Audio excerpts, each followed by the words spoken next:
Drop those. Aww.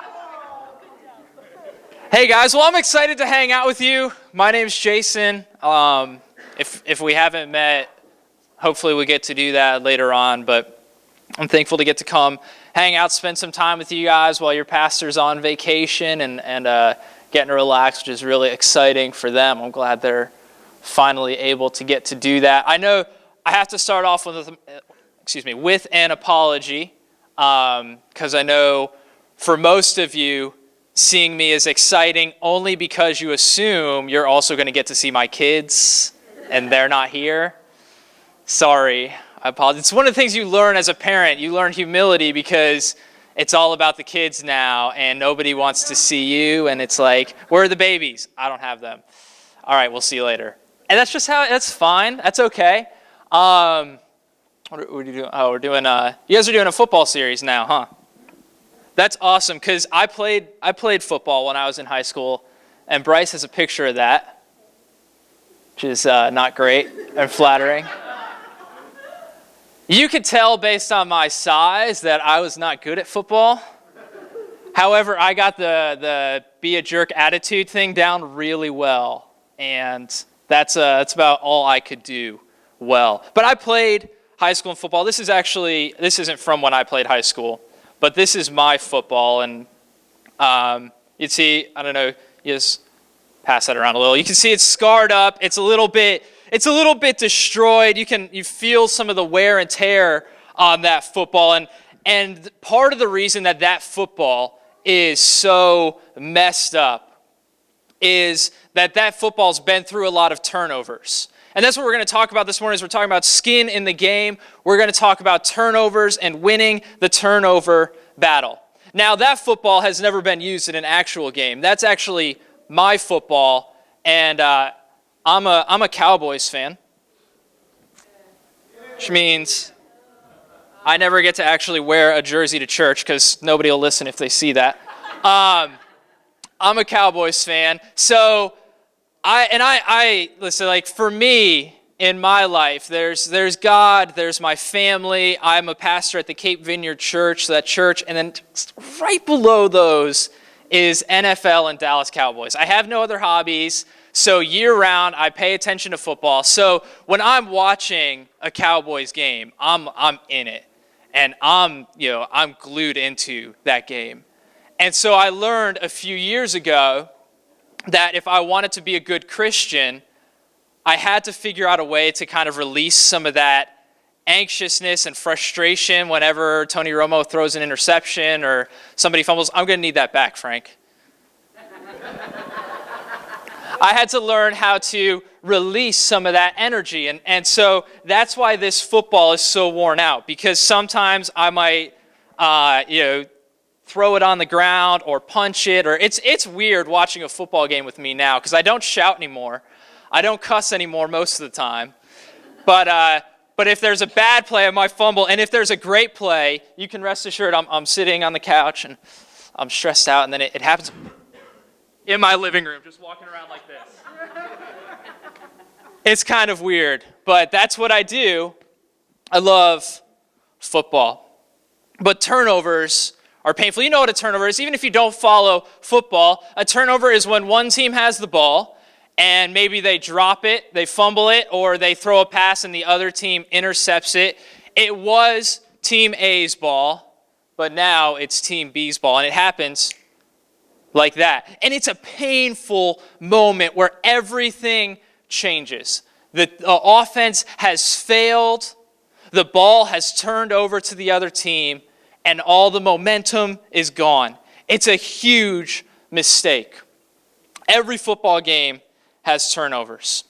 And you just want to have less turnovers than the other team. So as we talk about that this morning, our turnovers in our own lives, in my life, are my failures. The times where I blow it, the times where I make my greatest mistakes are similar to a football team turning the ball over. It's a painful moment, but it happens in every football game and in every life. And winning in football, winning the turnover battle, having less turnovers than the other team, often determines who wins the game.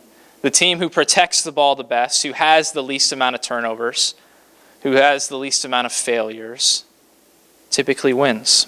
And in the same way, my failures and how I respond to them can determine my spiritual health. They determine how I'm going to grow, how I'm going to continue on in my relationship with Jesus. But to start, we have to know, and this is your first blank, that we all experience failure. They said every game has turnovers, every life has failures. No matter how long we've been following Jesus, we still screw up.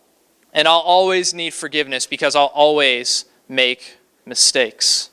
John Wimber, who founded the Vineyard movement, which this church, the Cape Vineyard, and about 700 other churches throughout the U.S. and another 800 or so worldwide are all part of this Vineyard movement. John Wimber, who founded the Vineyard, said the way in is the way on. And what that means is the way that you come into a relationship with Jesus is the way that you continue moving forward in that relationship with Jesus. So I came in broken and needing forgiveness because I had failed. And just because I found Jesus however long ago doesn't mean that I've stopped needing that today. The way into my relationship with Jesus was through failure and needing to receive forgiveness.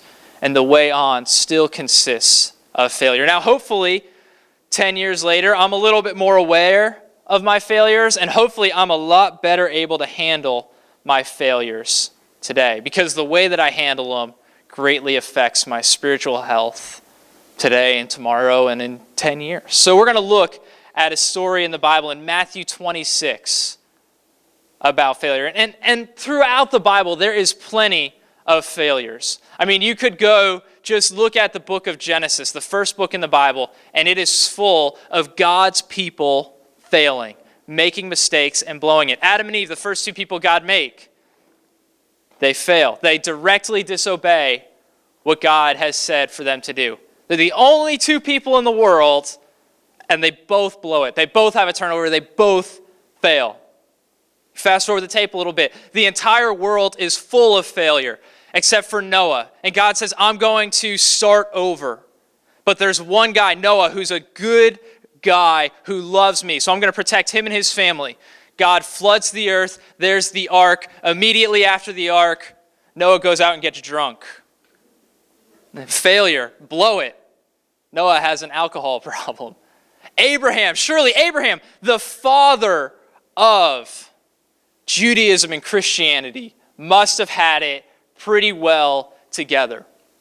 And I'm sure, I don't know him, but I'm sure for most of his life he did. But if you look in Genesis, you see Abraham disobeying God, having an affair, trying to do things in his own power, failing. Jacob, his grandson, when people talk in the Old Testament about God, they say, God, the father of Abraham, Isaac, and Jacob. They point at those three guys, all full of failure. Jacob is a liar and deceitful and steals from his brother and steals from his family. Even Joseph, Joseph, the good boy with the robe with the colors and Joseph, it's a great story. Joseph has failure in his life as he ruthlessly punishes his brother. I mean, what they did to him was bad. His retribution would have been fine here, and he just goes all the way overboard in punishing. The Bible is full of failures, and we're going to look at one of the most infamous failure stories in the New Testament, in Matthew 26, as Peter blows it. Now, most of us probably know this story. If you don't, I'll give you a little background of who Peter is. Peter is one of Jesus' disciples, and he's one of the leaders. And you know how most groups of friends have at least one really outspoken, it's usually a guy who will tell it how it is and puts his foot in his mouth a lot, right? If you don't know, it might be you. But that's Peter. Peter is the bold one. He's the one who's always talking. He has throughout the Bible, throughout the New Testament, been telling Jesus, wherever you go, I'm going to go. Whatever you do, I'm going to do. And Jesus says, no, it's not really that easy. You're gonna make mistakes. And Peter says, no, even if you go to jail, I'm going to jail for you. He says, Jesus, I will die for you. Peter is very self-confident that he can handle this. But that's not really the way that things turn out. Matthew 26, verse 69. A lot of you know where I'm heading with this. This is Peter disowning Jesus. Jesus has now been arrested, and Peter did follow him. But Peter couldn't get into the trial. He's standing outside waiting. So now verse 69 of Matthew 26 says, "Now Peter was sitting out in the courtyard, and a servant girl came to him. 'You also were with Jesus of Galilee,' she said.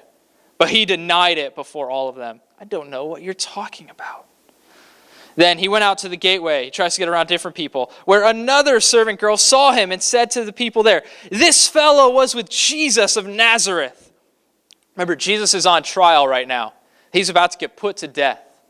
And Peter doesn't know what's going to happen. But his response, he's been called out once. This is the second time. He denied it again. But he goes farther. With an oath. "I don't know the man." He is going to be convincing with his voice. "I swear to you, I don't know who you're talking about." After a little while, those standing there went up to Peter and said, "Surely you are one of them. Your accent gives you away." Now, I'm from Kentucky. I don't have an accent anymore, but I can tell the difference between a Southerner and anybody else just by being around them, right? So can you, because they have an accent. They talk differently. I still say y'all, but that's about all I've got.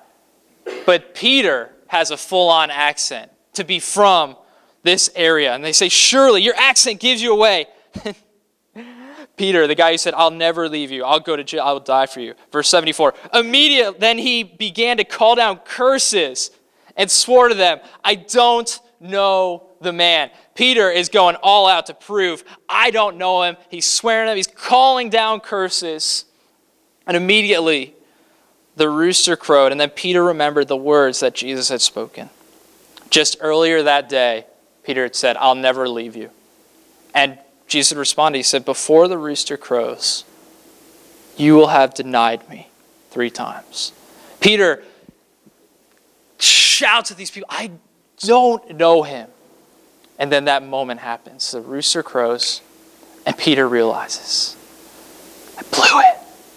I failed. What I thought I could do, I cannot. I mean, verse 75, the very end, is one of the most painful verses in the Bible. And he went outside and wept bitterly. This moment of realization within Peter of what I wanted to do, who I wanted to be, how I wanted to love Jesus, I failed completely. He's fumbled the ball. He's thrown an interception. It's a turnover. He just ruined everything that he was going after. He goes outside and weeps bitterly.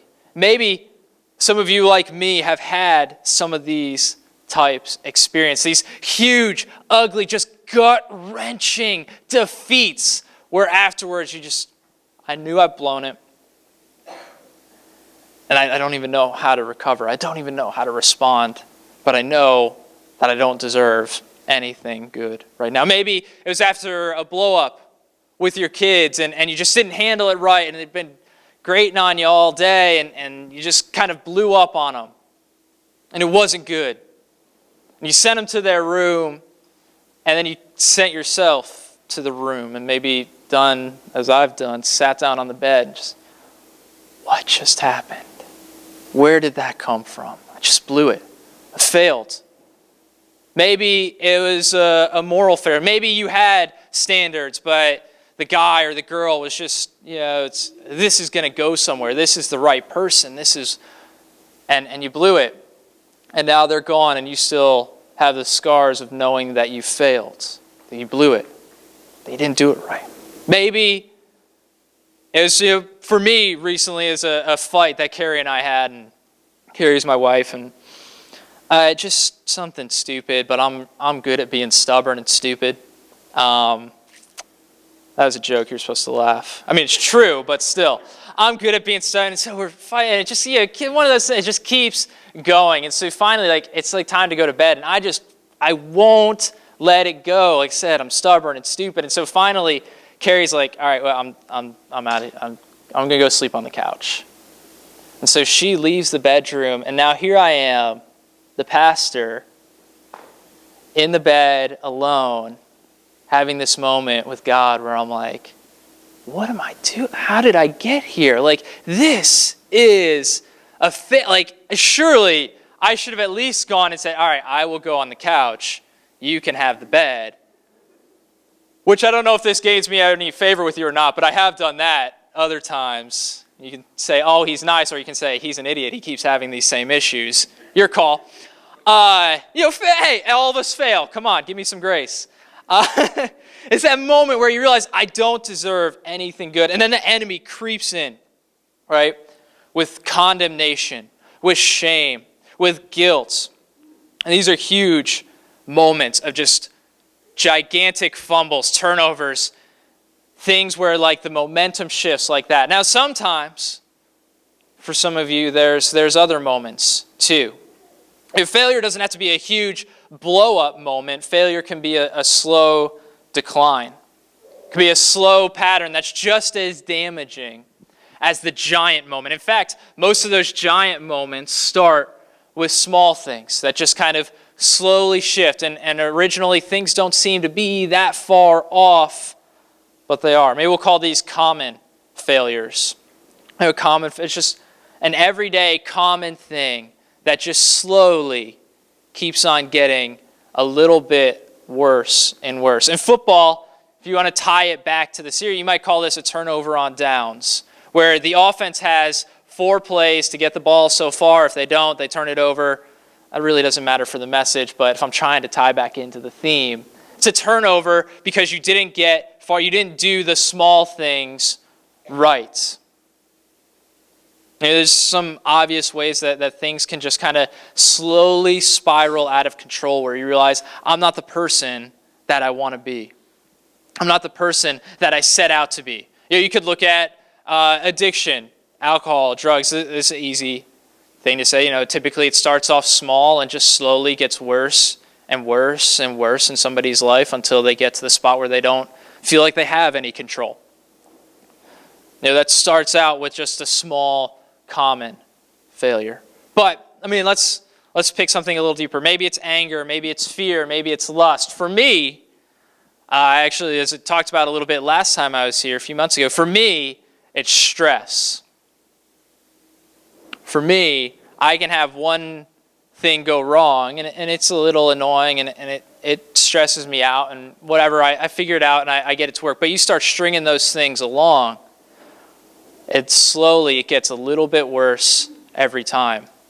To the point where I get so stressed out from little things that I'm just carrying and decisions that I've been weighing on, even though now I'm stressed out, and I'm stressed because I'm stressed, and I don't know how to deal with this fact that I'm stressed out from my stress. And now I'm stressing about decisions I made 10 years ago that went poorly that nobody else in the world remembers, but I'm stressed about being stressed. And I know you posted a picture yesterday about being anxious.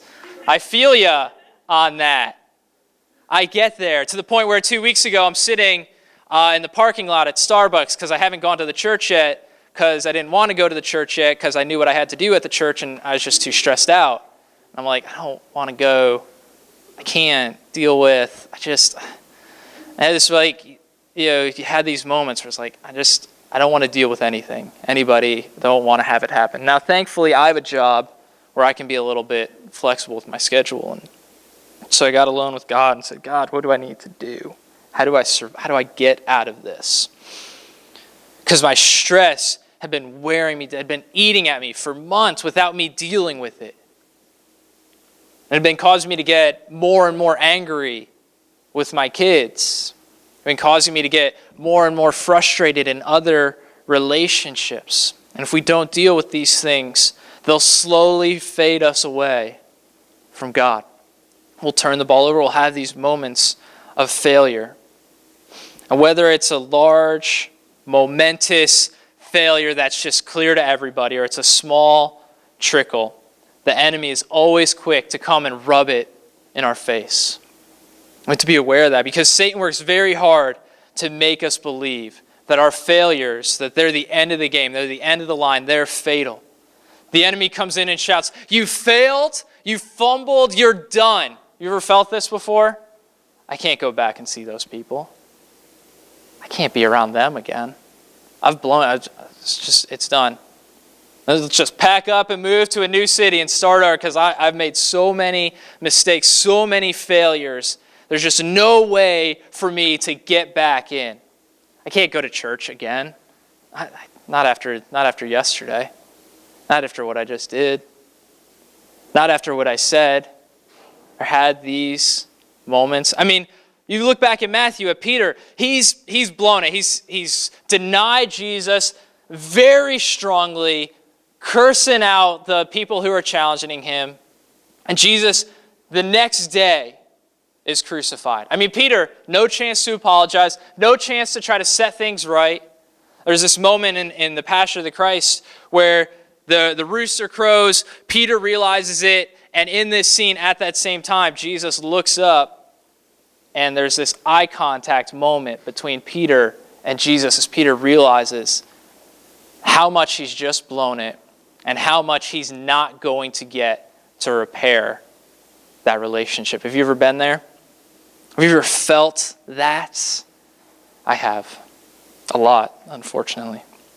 Here's the thing, though. Jesus still dies for Peter's sins. Jesus still accepts us in spite of our failures, because no failure is fatal. If you're writing stuff down, that's your next one. No failure is fatal. No failure is the end of our chance to get back in, which is no failure is the end of our story. Peter's denial isn't the end of his story. And we're going to look at how he gets some restoration from Jesus, but no failure is fatal. In fact, even in football, no turnover is fatal. Now, I know some of you will immediately, if you're good football fans, you might immediately go in your mind to this turnover from a pretty... Play clock at 5. Pass is intercepted at the goal line by Malcolm Butler. Unreal. They tried to go here, but he beats him to the punch. And I'm sorry, but I can't believe the call. Me neither. I cannot believe the call. You've got Marshawn Lynch in the backfield. You've got a guy that's been borderline unstoppable in this part of the field. I can't believe the call. You say, well, that failure was kind of fatal. I mean, they lost the game. They lost the Super Bowl, the biggest game in the world, because of that turnover. And you're right, but the Seattle Seahawks are still playing this year. And Russell Wilson is still their quarterback. Now, to be fair, they're 0-2, and they aren't that good, but the Bears aren't good either, and Seattle's going to win today. So, no failure is fatal. But here's the thing. When we fail, in spite of, even if we know that we fail, the enemy still comes in and shouts at us. I mean, I don't know Russell Wilson, that's the quarterback who threw the interception. I don't know how that exchange goes on, but just imagine if that's a failure in Christianity, what's happening? The enemy is coming in and saying, you don't even deserve to be on the team anymore. Give me your jersey. You don't deserve this. You don't deserve to be on the team because you've blown it so much. You've failed so badly that you need to give up your jersey. Nobody wants you. Nobody wants to have you on the team anymore. This is what the enemy does. Even in things that maybe weren't our fault. Maybe you've gone through a divorce. And you wear that feeling of being a failure because it didn't work out the first time. Or maybe the second time. And you feel that failure thing of, am I ever going to get out of this trend? Maybe you're a little older and you have kids who are grown and making their own decisions, and they're making bad decisions. And you have no control over it, but you still feel like a failure because they're just screwing up again and again. And the enemy will creep in and say, it's your fault. You've blown it. Jesus doesn't want you on his team. How could he want you after this? How could he want you, Jasen, after you just blew up on your wife like that? How could he want you? You've clearly made some huge failures. shouts at Peter, Peter, clearly Jesus will never do anything through you. Clearly, Jesus does not want you on his team anymore. Clearly, Jesus could never use you. But thankfully, God doesn't just leave us to sit in our failures. I want you to go to John 21. We're going to see how Jesus responds to Peter. Because if you know the story, you know that Jesus doesn't stay dead. Jesus has a resurrection. He comes back to life. Death cannot defeat Jesus. Just like no failure is fatal, even death was not failure to Jesus. So Jesus comes back and he has a few different encounters with people and with his followers. And we're going to look at John 21 and Jesus' encounter with Peter. Now, they've been around each other. They've talked a little, maybe, but they haven't had a moment like this where Jesus is going to bring some restoration to Peter. They have breakfast together. Jesus helps them out with fishing. They all have breakfast together, and when they'd finished eating, this is John 21, verse 15. Jesus said to Simon Peter, Simon, son of John, do you love me more than these? Yes, Lord, Peter said. You know that I love you. Now, I don't know if Jesus knows that right now, but that's what Peter says. And so Jesus responds, I guess he does, says, feed my lambs. Again, Jesus said, Simon, son of John, do you love me? Peter answered, yes, Lord, you know that I love you. And Jesus said, take care of my sheep. The third time, Jesus said to him, Simon, son of John, do you love me? Now, Peter gets his feelings hurt here because Jesus asked him a third time. But Jesus is going after something here. Jesus is being intentional. He's not trying to be mean. He's going after something with Peter. So he asked him a third time, do you love me? And Peter said, Lord, you know all things. You know that I love you. And then Jesus says, feed my sheep again. So Peter denied Jesus 3 times. Now Jesus has given him 3 chances at restoration to say, yes, I love you. There's a little bit of coincidence there. Or maybe Jesus is making a really strong point with Peter. He's making the point that restoration is possible. That there's always the chance to get back with Jesus. In fact, in verse 18, Jesus says, very truly I tell you, when you were younger, you dressed yourself and went where you wanted. But when you are old, you will stretch out your hands and someone else will dress you and lead you where you do not want to go. Jesus said this to indicate the kind of death by which Peter would glorify God. Then he said to him, follow me. Now, those 2 verses are really important because not only has Jesus given Peter a chance at restoration, but he said, Peter, in spite of your failures, you're going to continue serving me. You're going to continue following me. I'm not done with you yet. Can you hear that this morning for yourself? God is not done with you yet. I love the way here that Peter kind of gets back in. Jesus says, do you love me? That's the question. And Peter's response is, yes, Lord, you know that I love you. It's not a list of, well, since I know Jesus, I know I denied you, but since then, here's what I've been doing. Here's how I can prove to you that I've earned this restoration. We don't earn our way back from failure. Peter's response is simply, yes. Because failure doesn't define you for the rest of your life. The mistakes you've made 10 years ago, 5 years ago, last night, do not define who you are or how God sees you for your future. There may be things that you have to, repercussions or scars or children that come out of them. I mean, there are things, yes, that change our future, but it doesn't define who we have to be. Jesus doesn't look at you and say, well, I remember the last time Steve screwed up, and that's what I see. Jesus looks and says, do you love me? Do you love me? Even though he knows we'll fail again in the future, he restores us. Restoration is possible. And this is a great question. Do you love me? It's a great question for me to be asking myself on a regular basis.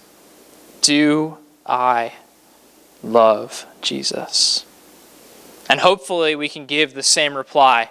Lord, you know that in all things I love you. If you've never answered that question before, you'll get a chance to in a few minutes. You'll get a chance to answer that question and say, yes, Lord, I love you. I love you. Before we even get to that, though, there's one more really cool piece that I want to look at. Is that all right? Weren't too confident there. I'm going to go with it anyways because it's what my notes say. So there's a problem in English with these verses, with John 21. In English, we only have one type of love, right? And you say I like something, but it doesn't mean the same thing. And we use the word a little bit differently, but without context, it's hard to know when you're just reading the word love over and over what they mean. Because in Greek, there's a couple different ways that you can write love. And it's kind of the difference between, like, as any of you are parents or all these, like, I love my kids. Like, they're the world to me. They're so much fun to hang out with. And even in the most frustrating and crazy moments, I love my kids. But I also, if maybe it's been a frustrating and crazy morning and I forgot to eat breakfast and now I'm at work and I'm doing stuff and I'm just going and I realize it's lunchtime and I haven't eaten and I pull up to my favorite taco joint, like at that moment, take the first bite of the taco and it's like, I love tacos, right? I don't love tacos like I love my kids. It's close. Tacos are one of the major food groups in my life. There's pizza, hamburgers, tacos, and then everything else that I don't want to eat. I love tacos, but I don't love tacos like I love my kids. There's different types of love. There's this love for my kids where no matter what, no matter how anything happens, I'm always going to choose to love them. My entire personality, even my will, I will choose to love them no matter what. And then there's the tacos. It's a spontaneous, like, in this moment, my emotions are like driving me to really love and have a strong affection for tacos. But it's not like a will thing. It's not like I will eat tacos for the rest of my life because then I won't like tacos anymore. I know that's a really weird thing to be talking about for 5 minutes, but it's important because this is how the Bible is actually written. The Bible is not written in English. The Bible is written in Greek. Well, the New Testament is written in Greek. And so when John writes this story, we lose a little bit in translation because there's two words for love that John used. John uses agape, which is that first, like, willful, no matter what, I love you so much. And then he uses the word phileo, which is that, like, emotional, I'm all in it for right now, we'll see how this goes in a week kind of love. And he uses both. And we're going to have it up on the screen so you can see where these words are used because they're pretty important. We're going to read verse 15 again. When they had finished eating, Jesus said to Simon, Simon Peter, Simon, son of John, do you agape me more than these? Do you love me with everything inside of you, all that you are, no matter what happens? Peter responds, yes, Lord, you know that I phileo you. He uses a different word. He uses a more, in this moment, honest word that says, I love you, but Peter asks him again, Simon, son of John, do you agape me? And again, Peter answers, yes, Lord, you know that I phileo you. You know that I really, Jesus, I am really into this. I'm really excited for the future. You got killed, but you defeated death. I think we can do something here. I'm in, Jesus, for now, to see how it kind of, like, there is a very clear distinction between what Jesus is asking and what Peter is saying, right? until the third time. In verse 17, the third time Jesus said to him, Simon, son of John, do you phileo me? And Peter responds, Lord, you know all things. You know that I phileo you. You know that I'm going to do my best. You know that I'm going to try. You know that I'm going to do everything I can today. But Peter is smart enough now to know that he might fail at this. He is going to blow it. Peter says, Jesus, right now, I will do the best I can. I will love you as good as I can as right now. But there's not a long-term thing here of Peter saying, I'm all in, I've got this, we are going to go and save the world. Which is what happens, and Peter becomes one of the main disciples, and the Catholic Church traces its roots back to this guy, Peter, who in this moment is unwilling to say, I will do everything. He's honest. All he could promise was a limited human love. And to Jesus, that's okay. Jesus still gives him restoration. Jesus doesn't say, you have to earn it. He doesn't say, you have to be good enough. He says, I want you to be all in right now. And this honesty that Peter has helps us grow, helps him grow. And in my own life, honesty helps me grow. See, Peter could have just hidden and say, yes, I agape you. And it would still be the same story to us. But the difference is Peter was willing to be honest and say, I know I might fail again. And that honesty is so important. Because if we're not honest about our failures, if we're not honest about the fact that I might screw up again, then we're just going to find ourselves back there. Hiding our failures leads us to more failure. Trying to do it all on our own, trying to be the greatest, trying to do things in our own strength leads us to fail again. But honesty in the face of our failures brings healing. There's a French philosopher who said, there are triumphant defeats that rival victories. There are triumphant defeats, giant butt whoopings that rival victories, that rival winning.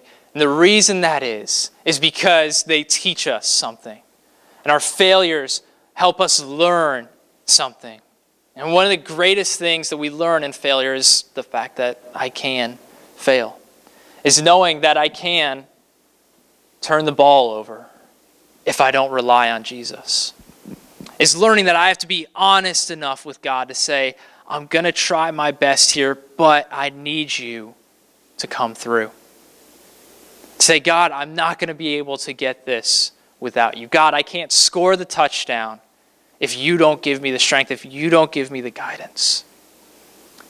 God, I know that in my own ability, I'm going to fail. That honesty is so important to us. No failure is fatal. And restoration is possible. But we have to be honest with God after that and say, I still need you to help me grow. I still need you. And He will. And He's faithful to meet us where we're at and to help us grow and to help us move forward and to bring restoration and to change the future for what He has for us to be able to receive that. So are you willing to be honest this morning and say you need Him? Maybe, like you said earlier, you've never had a chance to respond to Him and say, yes, Lord, you know that I love you. And maybe this morning we're going to give you a chance to do that right now, to answer that question. And maybe it's an honest answer of, I'm in and I'm going to do the best I can. And there's no expectation of being perfect, of getting it all right, of making all the right choices from here on out, because we come in through failure and we continue to come back to Jesus through failure. Let's pray together. Father, we thank you that nothing in our past is strong enough to keep us away from you. And so, Lord, I just pray that in this moment that your grace and restoration would come. Lord, that you would just bring your healing on us. Father, and those of us who maybe have never taken a stand to say, I love you, to say, I accept you as Lord. We just pray that right now, Father, that you'd come. And if that's you, maybe just whisper that in your thoughts to him right now. Say, I need you, God. I love you. Amen. I'm going to try this. And he hears your thoughts. And he celebrates those prayers. And he loves you. He receives you. He brings restoration when you failed. So Lord, come during this time as we close.